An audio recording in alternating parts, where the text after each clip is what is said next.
I deal in uncomfortable conversations for a living.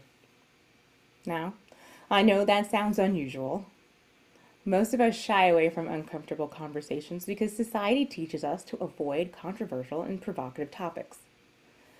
Plus, uncomfortable conversations cause us to sit with feelings that we all want to avoid, such as resentment, anguish, guilt. I'm a former attorney and current mediator.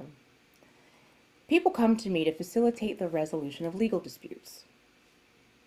I practiced law for 14 years before becoming a mediator, and during that time, I attended more mediations than I can count, but always as a party's advocate.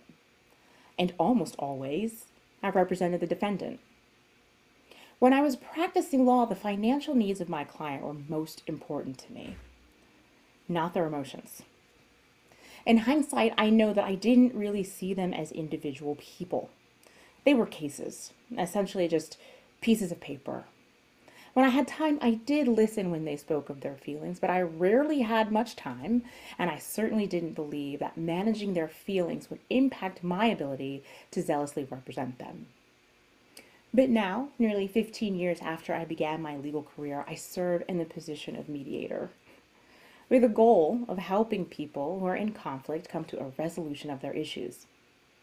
With that change in my position, my perspective on the importance of addressing the emotions undergirding legal disputes shifted almost instantly. This changed my career and infiltrated my entire life.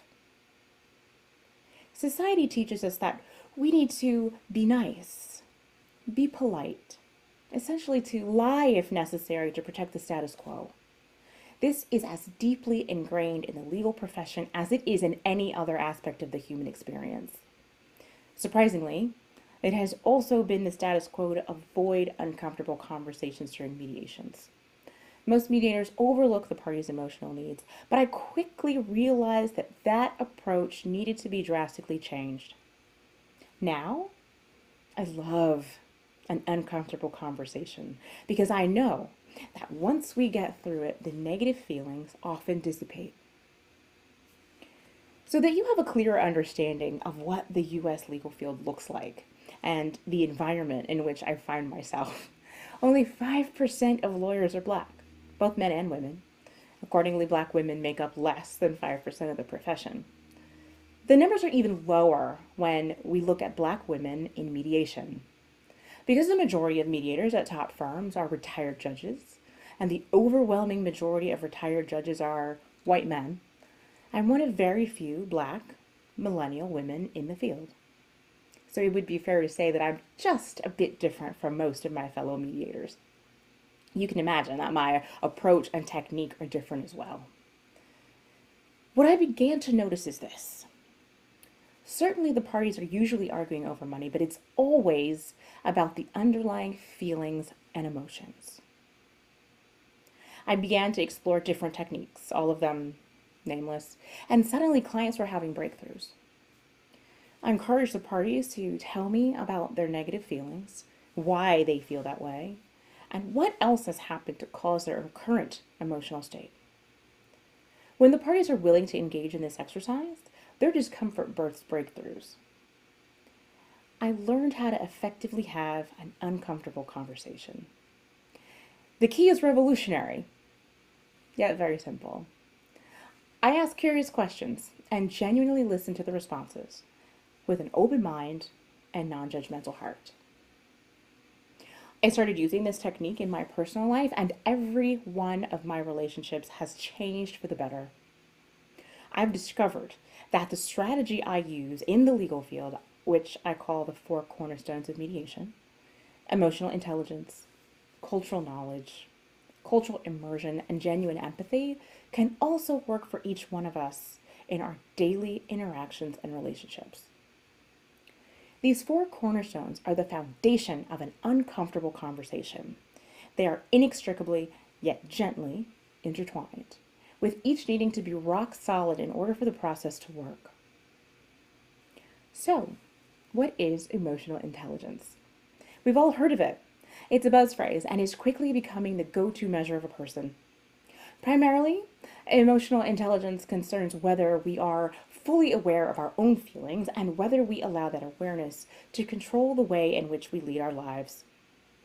Emotional intelligence also concerns whether or not we are able to regulate and control our own emotions.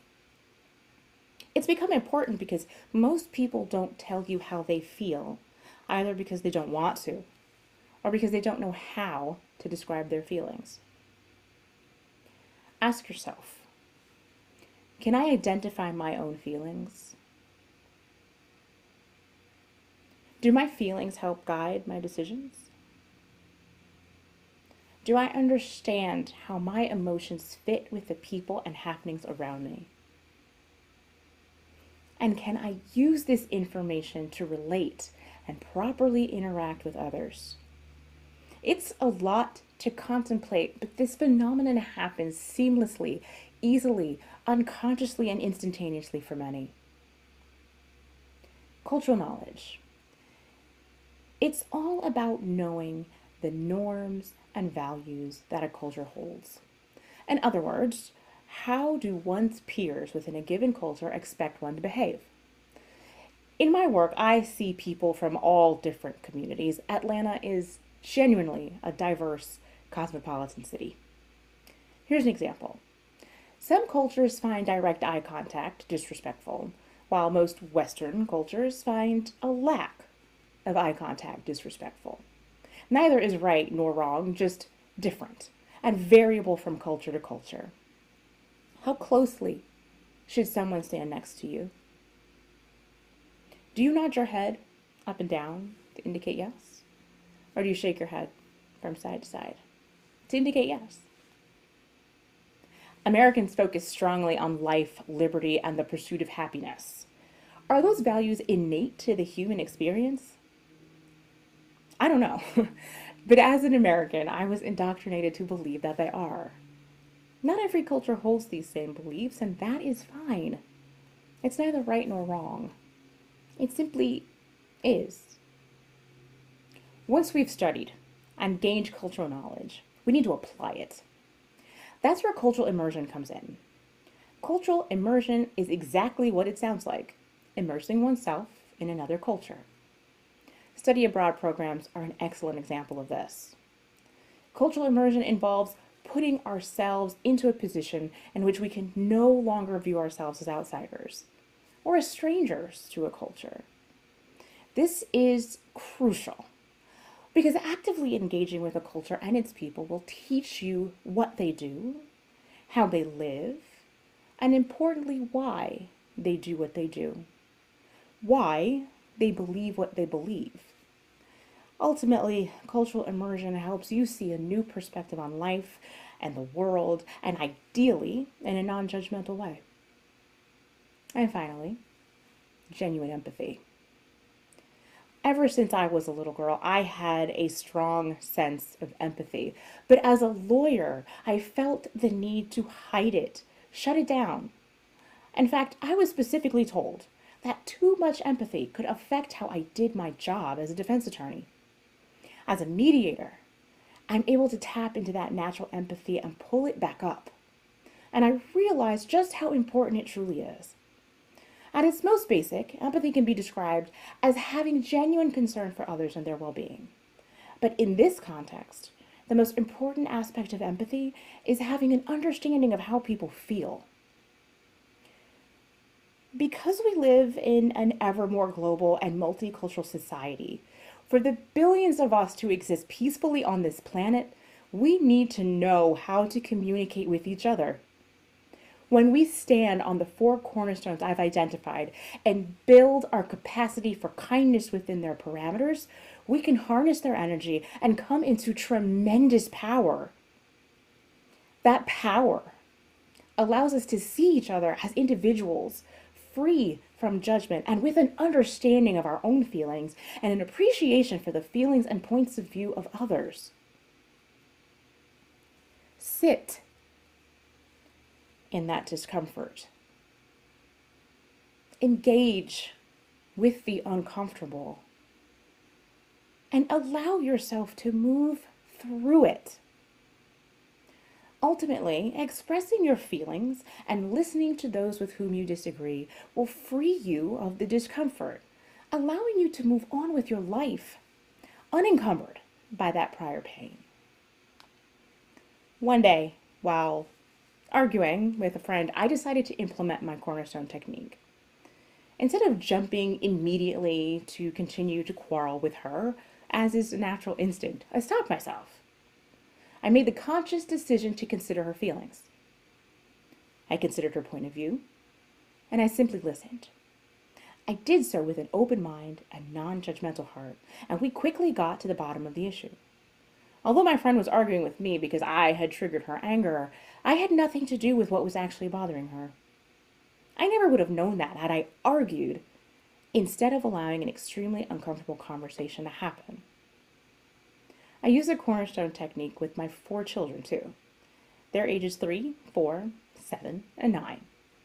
To say the least, they are a strong-willed group, but none is more forceful than the baby. He understands his emotions, but he has little ability to regulate those emotions, and that looks like more than occasional tantrums.